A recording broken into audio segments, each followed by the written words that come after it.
is a VANGRIOT production. The following program is intended for mature audiences. You're listening to This is MVM, a podcast series coming to you from beautiful British Columbia, Canada. And now, here are your hosts, Michelle St. Hill, Vanessa Williams, and Maryann Pine. This is MVM. Good morning, good afternoon, or good evening. This is Michelle coming to you live and direct. I'm so excited about today's topic. We are talking about dating, online dating, or is it online seeking? Because of course, you know, you have to seek first before you find. We're talking about dating in all of its crazy new ways, age gap or May to December relationships. Would you consider dating somebody 20, 30 years older? Who knows? But I will say this, at the end of the day, if we are lucky enough to find love in this hate-filled world, we should grab on and hold on because there's no guarantee for the duration of our life. Also, we have a guest today. His name is David, and he's going to give us some marketing tips on how we can best present ourselves for this fabulous opportunity of love. Without further ado, let me introduce you to my co-conspirator, Vanessa. Hello, beautiful people. I am Vanessa, the V in MVM. Thank you for joining us as we share our stories. Today, I am excited for this topic because I am in the process of exploring my options for online dating and traditional dating. I heard it's going to be a good one. Looking forward to it. Ladies, I have my pen and paper ready. Let's get it on. Maryann? Oh, this is Maryann, present and accounted for. I have no pen, I have no paper. I am an innocent bystander in all of this. Okay. You guys have fun. Michelle, talk to me. Yes. Tell me about this topic. Well, you know, this topic it's a new way. Here we are in 2021, and it's not so new because people have been having misconnections all over the place. They've been pen pals. They've been putting ads in the newspaper, say, I saw you. You know, what is it that people used to do back in the day? Ladies seeking gentlemen for marriage opportunity. You know, things like that are not new. What we have now today is we have our devices in our hand, we have our phone, and we have all sorts of things like Hinge and Bumble and Match and Plenty of Fish and Tinder, different segments for old timers, our time, gray and silver, Christian, and every type of opportunity to meet somebody is there. And of course, hopefully a friend knows a friend they might introduce you to, or you're just at the produce store and looking at whether it be the melons or the grapes, and somebody comes up to you and says, hey, you're looking quite nice. I'd love to take you for a coffee. I wish it was that easy. Right. Or, you know, you could have, like in my instance, have somebody run into the back of your vehicle just so they could meet you because they've been following you around for a few months, and then they fix the vehicle. Ooh. Wow. I won't even go any further on that note, but there's some interesting ways of meeting people out there. And just for the record, where were you? Were you on this continent when that happened? Listen, man, you want to know too much. It's your story. Come on. No, actually, it wasn't. No, life has not been exciting on this side of the world. The excitement was left in Jamaica, trust me. Right. Exactly. And that's the kind of thing that we're talking about. You know, I think that when we look at where we're at, all of us, we have different things that turn us on, different things that make us, you know, tingle, if you want to say that. Different, you know, you look at something and you think, oh my goodness, you know, that person is really cute. Or you'll be talking to them and you think, oh my goodness, this person there is so interesting. And you fall for people under different circumstances. But I think where we are, where we live, it does make it a little challenging to even get to the point where you can even have interesting conversation, let alone see somebody. That is true. In Vancouver, where we live, it's like having a backyard pool versus a pool by the hotel. Okay. Okay, then, Vanessa. You know, off air, you need to talk. Tell me a little bit more about that. No, what I meant is, you know, in your pool, it could be only be so big, especially if it's a portable pool that you put up, right? Versus the one, if you go to a resort, it's bigger, it's wider, it can hold more people. So that's just, I'm just comparing it to that. More germs. So in my experience in Vancouver, so let me start with traditional dating. I like traditional dating because you can get to meet someone in person. You can see what they're like because people can lie about their height online. You get to see all of that, the physical of the person. And because we already know what we're attracted to, you go, oh yeah, because that's the first thing we can see. And then you might get to communicate with them. I said, not always. You can get to talk to them, and you know if they communicate well or if they're a one-word person, right? Because most of us don't like that. And so I like that. To me, I find the downside for that, because it has happened to me in my community. There's one person that likes me in my community, and every time we go to these meetings together, and every time I would see him, he would work his way into the conversation where he would remind me that he likes me and he doesn't understand why I don't want to date him. Well, I've told him in the past the reason why, but he can't seem to let that go. Can't understand why. I can't get over it. No. It is my deal breaker. I can't get over it. So that's what I find is one of the pros and one of the cons about traditional dating. Whereas online dating, oh boy, that's a different world altogether. I haven't been online for a long time, maybe 10 years, so I know things has changed. It was plenty of fish then. So you get online with plenty of fish. I wasn't that experienced, so you take every date you get. Traditional dating has its limitations, and online dating also has its pros and cons. But I do like online dating because I'm leaning towards that, I should say, because of the options that you have for your choices. And if once you're open to meeting people and distance doesn't have, it's not a problem for you. You're willing to travel, rack up your air miles, whatever you need to do, then it can work. And also for some people, and sometimes me, it was a way back then to waste some time, as I would put it that way, like just someone to talk to, communicate with. Okay, this one is not available, next. And it was like that. However, now that I'm older, thinking about it, researching it, it's going to be a different approach for me in moving forward. Maryann? I think we've already established my take on the matter. It's not for me, but of course it is for you. But which one is not for you? Because I mentioned two, traditional and online. Online dating. Okay. It has never appealed to me in any way, shape, or form. It didn't then.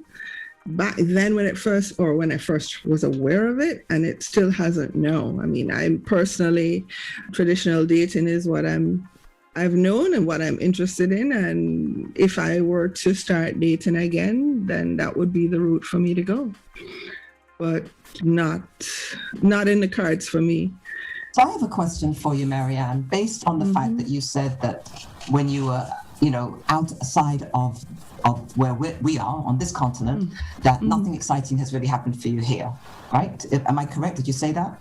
Okay, I think perhaps the way I said it was not really the way I meant it, in the sense that I've never looked for a relationship or wanted a relationship. I came here married, that didn't work out. And then I got into another relationship, of course, and my partner passed away about 5 years ago. And that's been it for me. I guess it's the first time in my life that I've truly been on my own, and I'm enjoying it. And it's not to say that I'm not open to romance or being involved with someone else, but it must come good. Real good. Okay. So if you were, let's say, MVM has blown up now and we're doing these guest appearances, and there he is behind the camera, lives somewhere else, or there he is, some other way. And we've met him. Oh, that's traditional. That is not online. No, absolutely. Yes. That is traditional. That is traditional. But how about this now? Somebody sees you, and then they send us an email and they say, I really want to get to know that lady, the one who said she'd never date online, because she's exactly what I'm looking for. She's feisty, she's got attitude, she's like beautiful. And then they say, could you connect me with her? So what happened then? That's a possibility because okay. that's different. For me, I cannot see me going online like I'm going into a supermarket and I'm going to pick up fish. Like that fish, no, versus that one, no, that one too big, that one too smelly, that one too scaly. Oh my God. No, oh my God. No, that doesn't work for me, right? Hey, more power to anyone out there that it works for and anyone that has been successful, because there have been success stories I've heard. The concept does not appeal to me, and it's a personal choice. It's not about being old-fashioned. I think I'm pretty forward-thinking, and for my age, I'm good to try all sorts of new and interesting things, but I just don't find any appeal in that. And what's interesting for me is what I like is the fact that, because of course, so for our listeners, I'm all for it. I live in a place where I've had to cast my net a little wider because of what I'm personally attracted and interested in, as not necessarily presenting itself in my local area. So therefore, what you do is you put your net out there and then you go shopping. Like Maryann said, you go online and you're having a look. So, well, guess what? You have the opportunity to, if you want, we're old enough now, we can make the first move if there's something we see we like, because if we don't, somebody else will. Or we could sit down there very graciously and hope that somebody sends us a nice little message, and therefore we will respond to the message. And what I like too is you get to know some of these, in my case, I'm interested in men, so we get to know some men online who will take the time, if they are seriously interested in a relationship, they will take the time to write a detailed profile and tell you a little bit about themselves. And in the process, you should know exactly what you're looking for. So if I'm looking for, a guy who, I don't know, goes fishing, then I need to put that in my profile. And if I'm not looking for a guy who goes fishing, every time I see a profile of somebody who may have said, oh, I like you, I'd like to get to know you, if that's all they said, that is an automatic response by the system. The system will say, oh, click here, send them a like. Oh, tell them you like their profile. Oh, well, those things are not engaging. So then you just move on to the next person if they don't tickle your fancy, so to speak. But it really does open up the opportunity, and then it also shuts down all of the small talk. You don't have to talk to people if you don't want to. So Michelle, for you don't have a problem with reaching out to someone first, because the way we were taught is like the guy is supposed to reach out to the woman. But I guess because you're online, because I'm not there yet, so I'm just asking, when you're online and you see someone, you don't have a problem reaching out to them. Well, here's what I look at. Oh, sorry. Go ahead. Finish your statement. Your question. And I guess expressing whether or not you want to get to know them, or you just DM them. What's your approach? Okay. So what has been my approach? Mm-hmm. So let's say, for instance, I've gone online and I've seen somebody and they live the other side of the country. I could be bold now and I say, oh, shucks, man, I wish you lived closer, because they don't live close enough. So I'm just telling them I'm interested. Right? If you live closer, you live closer, but they don't. So it's just kind of like, oh man, it's a shame you don't live closer. I read your profile. We have a lot of things in common. Oh, well, wish you good luck on your search. I have done that. I've also had it the other way, where I have somebody, I've looked at their profile, but I didn't send them anything. And then because the system will automatically tell them that somebody viewed their profile, they then go and look at my profile, and then they might write to me and say, oh, I read your profile or what have you. And then it's like, okay. But here's what I will tell you. Back in the day when you'd walk into a party, when we were going out as single women, we used to bring our game. Because if you were looking at the time, you were trying to find someone to date, or you wanted a boyfriend, what have you, you used to step out with your friends and you used to make sure you look good. So when you're online, you have an opportunity now. There's somebody that you're interested in. You don't know who else is in front of you, beside you, or next to you. It's just you in that moment. So are you rushing to get to this person? No. You just let them know, hey, I've seen you and I'm interested in getting to know you. In a party, it would be a smile. Of course, that's real time. That's right. And online, I don't like the winks, because to me, if a guy wolf whistles at you, and you're walking down the street, he walks away, you know, you get a little bit of a pep in your step. You think, okay, I feel good, but you don't necessarily turn around and say, oh, hi, you know, did you want my number? No, you keep going. He just made you feel good. So online, when they send you a wink or a flirt, they're just making you feel good. I don't see a reason to respond, personally. I have a question. I heard about an incident. Well, maybe I shouldn't call it an incident. I heard about a situation where this couple met online. They fell madly in love. They dated for some time. They took the time to get to know each other, and then they got married. After a few months, the husband, this woman was a professional. And after a few months, the husband noticed that she was always in the basement in her office, like when they were home, when she supposedly should have been, you know, had enough time to come home, finish up some business, should have been able to spend quality time. She was always downstairs. She wouldn't come to bed until midnight, 2, 3 o'clock in the morning. And lo and behold, young lady was still on the sites. For her, it turned out to be that it was more of a thrill to do that hunt, I guess, or to seek whatever is there, the intrigue of meeting and talking to all of these different men. And I say to myself, you know, is that, I don't know, does that culture create that sort of what should I say now? I don't even know if I'm saying it right, but does knowing that there are all of these guys out there and the potential is to sit down and chat with these guys, you know, like for as long as you possibly want. You could talk all night and you could talk to a different one every night, for instance, for a year, and not buck up the same one within that year. Is it more the thrill of doing this, or do people really and sincerely think that they can find love?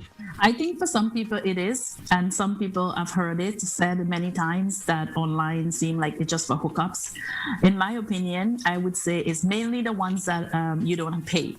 If you don't pay, anybody can go on, create a profile. They like plenty of fish. They don't have requirements, criteria for anything. You just go put a profile up, put a picture if you want. If you want to say anything, you do. Like eHarmony, Match.com, I think those are different. I've gone on eHarmony once. I put in all my information because I was separated, and then they told me to go and reconcile. What? That's not what I wanted to do. If I wanted to do that, I want to come online. So that, Maryann, you're right in a way. If people are serious and want to be in a relationship, they're most likely to pay. But not to say that those people who are paying are not just looking for sex either, because I've heard they are. Whether it's so or not, I don't know. Never had that experience of that. I think it's not just looking for sex. There are people that are just habitually on there, and they actually never do really get involved with anyone. It's just that game. And then there are the others. I mean, I've heard men talk. I've been in a group of men on a few different occasions, and I've heard them talk, and they're like, they were telling someone that I know who had never been online, and they said to him, so-and-so, you know that you'd make a killing because like we go through so many women, you know, and we don't have half the charm that you have. These are the guys talking, right? And they were encouraging him to go online because he would have an endless supply of women then. So I don't know. Here's my 2 cents. It's probably going to turn into $1. I don't necessarily think that. I think it definitely does depend on the age, and it does depend on the platform.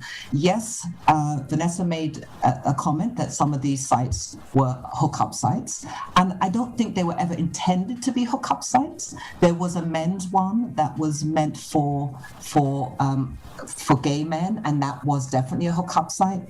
I do know that Tinder got a reputation for being that, but it wasn't intended to be that. The reason Tinder got the reputation was because it was a visual application where it was a left or right simple, left or right, simple. You like the way I look or you don't like the way I look. Next. And so therefore, people were getting on there quick, especially the younger people, because that was meant to be attractive for the younger people. Now, this habitual thing about being online, 3 o'clock in the morning, whatever time it is, I think that if you have a problem, it doesn't matter if you are online or if you're out in the street, whether it's an office romance, whether it's a romance somewhere else, whether you're taking up somebody's time, with this situation of trying to find this extra thrill. Because for some people it is a thrill, like you say, absolutely. And then for other people, you know what, they genuinely are. I know for me, my hope is that I will find a relationship. That's what I'm hoping. And that's what we at This Is MVM are hoping for each of you. May you be in or find a relationship that truly celebrates your entire being, champions your goals and ambitions, and inspires you to be and receive the best that life and love have to offer. My name is Judi Lewinson, Executive Producer at VANGRIOT, and I would like to take this opportunity to thank you for listening to This Is MVM. Please take a moment to like, subscribe, and share our podcast, and join the conversation on Instagram, Facebook, and Twitter. Have a question or a comment? We'd love to hear from you. Do you agree, disagree, or have a story you'd like to share on any of the topics we've discussed? Be sure to leave it in the comments. You could be doing anything or listening to anyone right now, so we are especially pleased that you've chose to spend a little time with us. Thank you for your continued support. And now, back to the show. So welcome back to this segment of our show where we are going to talk about either the May-December relationships or the age gap relationships, because somehow out there people are now being able to say, I don't care what anybody else thinks. I'm going to love who I love anyway. So I'm going to just ask my girlfriends here, what do you think about that? Who wants to speak up on that subject? Because I know whose topic idea it was. Miss Maryann. I think the best way to start talking about a May-December relationship is talking about what it is. For the listeners who don't know, May-December really refers to a relationship where you have either party being significantly older or younger, depending on which way you look at it.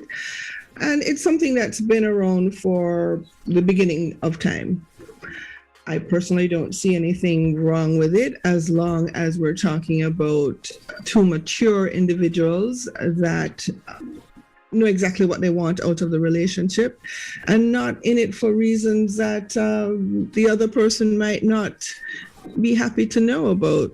You sometimes have older men, really, it's not about being in love with this younger woman, but especially after a divorce or any, heartbreak per se, they tend to look for someone that looks good on their arm. I find that sometimes you might have women who they have other notions, they may have daddy issues, they may have all sorts of other issues going on. And I think, as was said before, but any relationship really, you have to look at yourself and be ready to get into the relationship. So personally, as far as May, December, I don't see an issue with it, but there can be issues.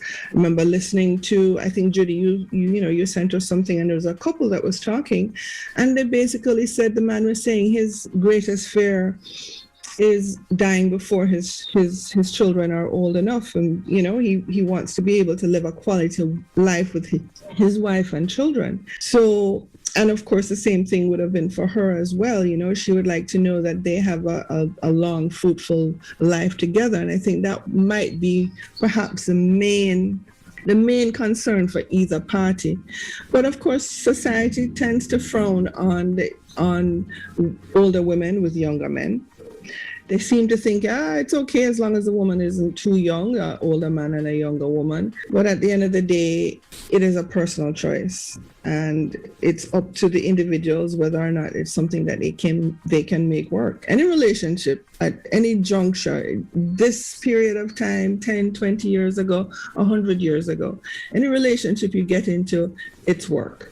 You know, it's people sometimes think, oh, you know, we need a 50-50 love. No, some days it's a 80-20. You know, some days it's flipped. You know, it's got to be a meeting of the minds, and whether or not you are determined to make the relationship work. So for me, I wouldn't put a age on it. I don't think I would date somebody really, really young. I have dated someone younger, and I have dated someone very much older. So I know it can work, but ladies, talk to me. How do you feel? Well, listening to you, Maryann, from that, I would say I've been into a situationship relationship. Because, Michelle, to answer a question earlier, it was not public. So for me, it was one of those things. It had its gratification. It served the purpose. We never had fighting words. I think he was happy. Never complained. So I think he was happy. I was too, for what it was. And I enjoyed it.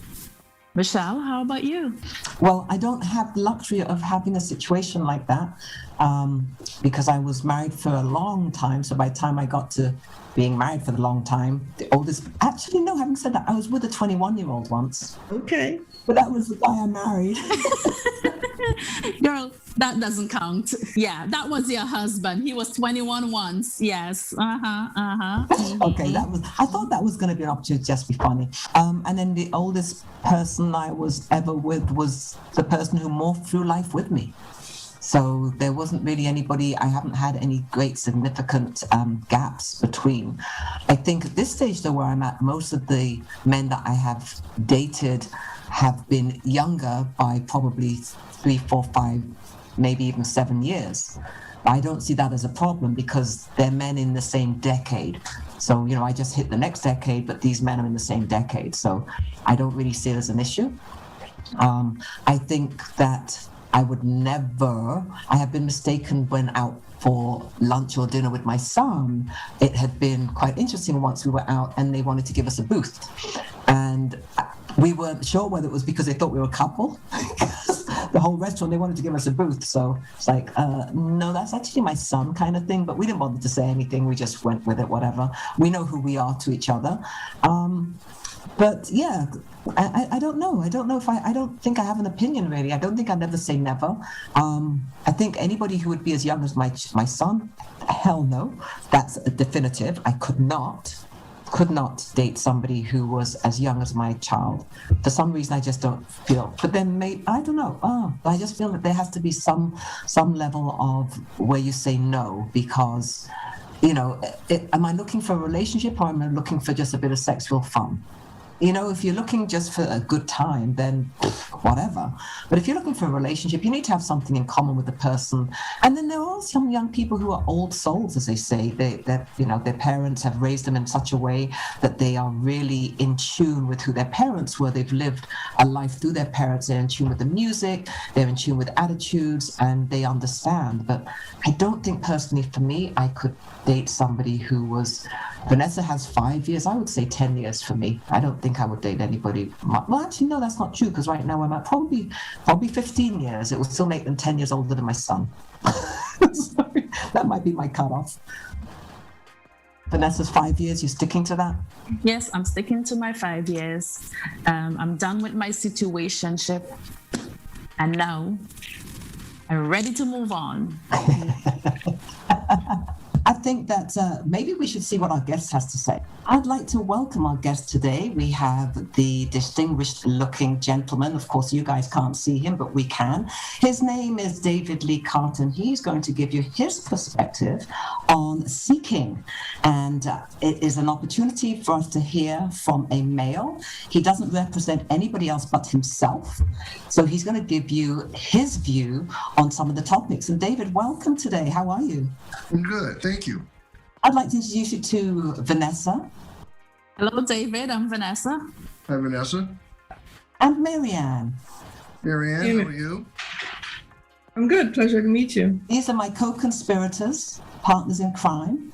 So as we said, as our producer said to you, that the deal here is to have a good time. We're having an opportunity to talk about seeking dating traditionally and seeking online to find a potential partner. We have some opinions, and I should let Vanessa start off with her opinion before we actually get into asking you asking you questions and giving you an opportunity to give us some answers and some guidance and tell us a bit about why you'd like to speak on MVM's platform and podcast. Vanessa. Hi, David. I didn't know I was supposed to do this, but let's go. Let's get into it, because I heard you're an expert here. Am I wrong? I'll put it this way. I am a marketer. So in online seeking, looking for someone is really all about marketing. And the reason why the conversation started is there's so many mistakes I think people make or don't realize what they're doing when they're trying to find someone. So I'm taking marketing and adding it to online seeking, looking for someone. Okay, so I am in the process of considering online dating. I've done it in the past, over 10 years ago. I know things has changed.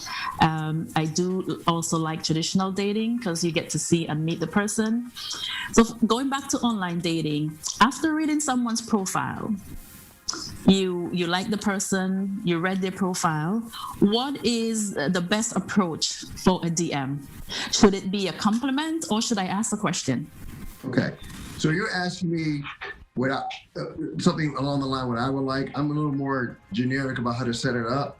I think you should always respond to someone with a complete thought, not a little flirt. You should, whatever you would say, you met them personally, in person, you should say the same thing online. You should always be your authentic self. Okay. And so I've been online for a while. I've connected with a number of persons.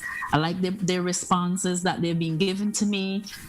And we are talking. How soon should I or should not go offline? Like give my personal number? No, I think everyone's different. I don't think there's an ironclad rule for those. I'm more focused on how you should set things up and be careful with the things you say. I don't think there's a rule for that. Whatever you feel comfortable with, do it. Now, that being said, you should always be safe. Always be in public. Always, you'd even take a picture of the person when you get there and send it to other people. Be aware of your surroundings. And I would say refrain from drinking alcohol on your first time out. But there's no ironclad rule of how long before you should have to meet the person in person. This might be a bit of a personal question. Are you currently online? Currently online? No, but I was recently online. Okay. And so you've had a lot of experience with online dating. Yeah, but my experience with online seeking, the reason why I don't use online dating, you can't date online. You can meet someone online, but you don't date anyone until you see them. And my experience is very different from most men. So that wouldn't be fair to my experience is very different. I think it's different for everyone. I think there's a lot of mistakes that people make from a marketing standpoint, from the very beginning of how they name themselves, what their profile says, what their pictures. And I can definitely tell you about those things. I'd like to ask you then, because Vanessa's questions are coming great now. And so what we'd like to do is probably have you talk about how let's go back to the beginning, because we want to start with how we would how we set up the profile. She said that she hasn't been on for a while. So what would you advise her to do to set up the profile? What are some tips? I mean, we'll get to the how to meet them on the first date when you agree to go on a date. But what would you say as a suggestion for setting up the profile maybe and making sure that she probably gets what she's looking for? All right, that's a great place to start. Let's start from the very beginning. Your name. This is a mistake a lot of people make, a lot of women make. You don't want to have a name that identifies who you are and how they can find you. And I'll give you an example. If you have an unusual name or a name that is distinctive, when they combine that with your information about either your education or your profession and your location where you live, they actually can find you very easily. I'll give you a real good example. There's a lady who has the rare name of Octavia, and she has a PhD. So it's very easy to type in one click, Dr. Octavia, and the city she comes from, she was found. And what was really disturbing is that one of the pictures on her profile was one of her campaign pictures she used to run for public office. So anyone that wanted to find this lady can find her in one keystroke. So first things first, avoid some of the common mistakes, sending a message you're not trying to send. Don't use the word beauty, sexy, lovely. Leave those compliments for him to give it to you later. Maybe use your first name if it's a common name, and maybe your birthday, Betty number 5. Don't do anything that can later help him find you. So that's the first thing. The second thing will be your picture.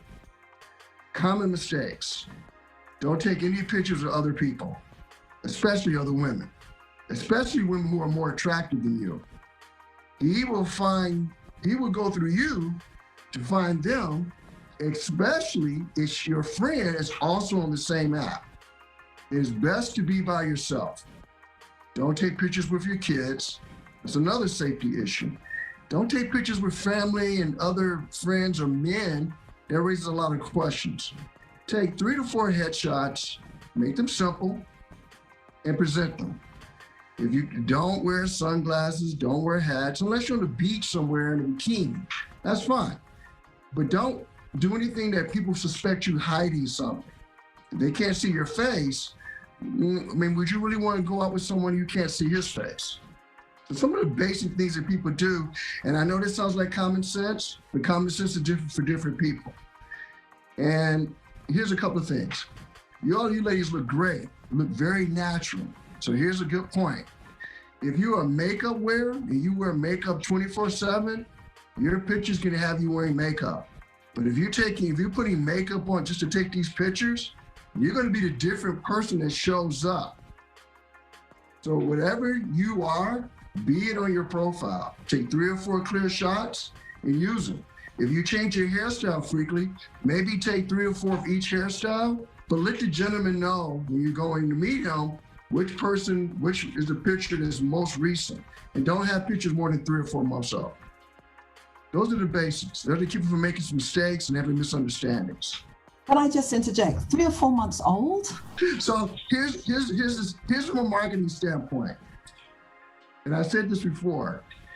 Do not start off with your best picture first. Go up, not down. If your best picture was a year ago, and if you don't look like that anymore, the person's not gonna meet the person when you're walking in. You wanna be that person. You don't want a guy to look like, and not be happy to see you. So you ladies don't have that issue to worry about. I'm looking at all of you, you look great. So take a picture, just, if you're worried about the lighting or something, take your best picture. Don't have it number 1, have it number 2. You want the guy to click and click again and go, oh, wow. Not click, oh my gosh, and then go, wait a minute, it's the same person. Your picture says a lot. So David, question for you. Is it an absolute to have a picture? Is it just okay to have a profile, no pictures? Because I find pictures, the only thing that everybody goes online, they look at you, click, might as well just swipe left. I think left is the way, no, projection. Well, here's the thing. You want to make sure, you raise a very good question. You want to make sure you're on the right dating app, okay? If you're on, let's say Tinder, it's all about the picture, swipe left, swipe right, that's fine.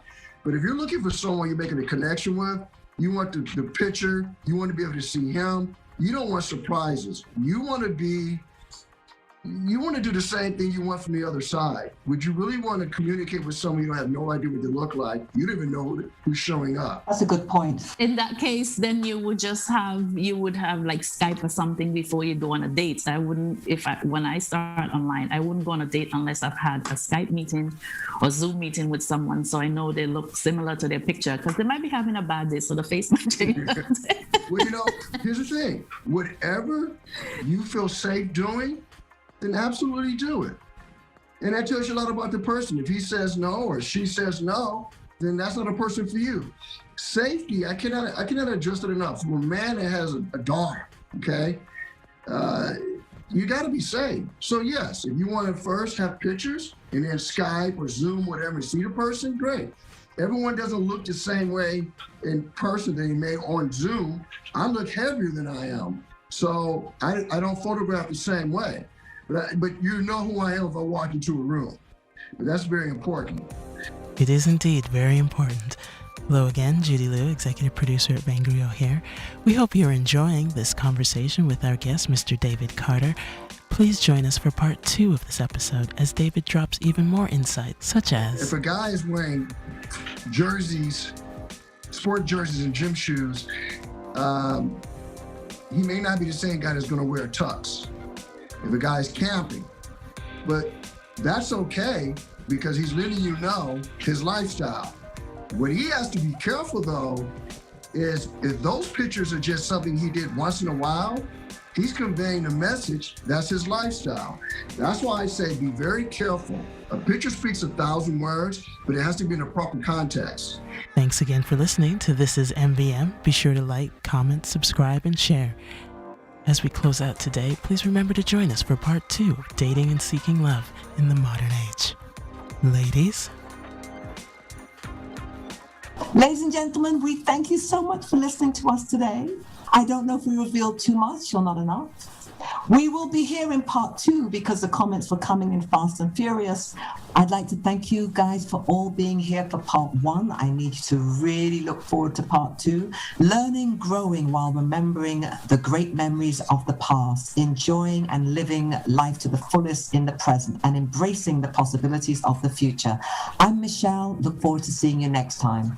Whoa, this was definitely a learning experience for me as I listened to Michelle, Maryann, and David. Thank you, David. I now have better clarity for my options, online dating, and how I want to move forward. To my fellow love seekers, when you are in the process of creating your story, enjoy the moment. To fall in love with yourself is the first secret to happiness. So please, be good to you. Until then, I am Vanessa. This was a wonderful time spent with all of you. Interesting topic. I've learned quite a bit. I don't know that I would put any of it to use with online dating, but definitely with traditional dating if I ever take that route again. Thank you for joining us. It was a pleasure being here. Looking forward to hearing from you, hearing your suggestions, hearing your stories. In the meantime, in between time, take care, be well, stay safe, talk soon. You've been listening to This is MVM with hosts Michelle St. Hill, Vanessa Williams, and Maryann Pine, executive produced by JudiLew for VANGRIOT. This is MVM is recorded in Metro Vancouver, British Columbia, Canada. For full episode credits, please visit vangriot.com and be sure to follow at MVM Stories on Instagram, Facebook, and Twitter. Thanks for listening. Until next time, continue to be the love.